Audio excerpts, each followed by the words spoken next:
Урматтуу кеңештин катышуучулары, урматтуу чакырылган коноктор, кеңештин жыйынын жабаар алдында бир 2 мүнөттүк регламентти бузуп коюуга уруксат этиңиздер. Бир маселе бар, ошону роликти бергилечи, видео ролик.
Tanıdınız mı kim eкен?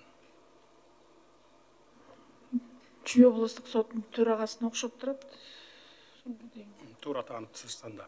Урматтуу кеңештин мүчөлөрү, урматтуу катышуучулар, биз бир топ убакыттан бери ушул мыйзамдарды, кодекстерди иштеп чыгып, жаңы конституцияга ылайык келтирели, реформаларды жүргүзөлү, сот системасында адилеттүүлүктү орнотолу, мыйзамдуулукту орнотолу деп атабыз. Анан мына ушундай сотторубуз өзүлөрү бир оңолбосо, мыйзамдарды алтын тамга менен жазып койсок дагы, биз реформаны мындай соттор менен аягына чыгара албайбыз. Ошондуктан ар бир сот, мейли кандай сот болбосун, жөнөкөй сотпу катардагы же болбосо төрагабы, мына бир килейген областтын төрагасы, ушу соттордун төрагасы бардык областты караган, күндө арак ичип мас экен. Күндө мас келет экен, күндө ушинтип кабинетине кирет экен мынакей. Анан ушундай соттор менен биз кантип реформа жүргүзөбүз? Ошондуктан урматтуу жогорку соттун төрайымы, тазаланыңыздар. Бүгүн немедленно чакырып туруп, соттук кеңештин жыйынына салыңыз. Сизге ушундай тапшырма. Тиешелүү жыйынтыктарды чыгарабыз. Чыгарыңыздар тез арада.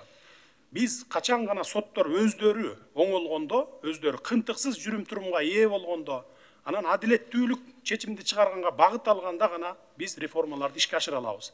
Болбосо мен дагы бир жолу айталаймын, мыйзамдарды алтын тамга менен жазып өткөрүп алып туруп, соттордун алдына коюп берсек дагы биз мындай соттор менен реформа жүргүзө албайбыз. Ошондуктан оңолуңуздар, тазаланыңыздар. Ушуну менен кеңештин жыйналышын жабык деп жарыялаймын. Катышып бергениңиздер үчүн терең ыраазычылык билдиремин. Саламатта барыңыздар.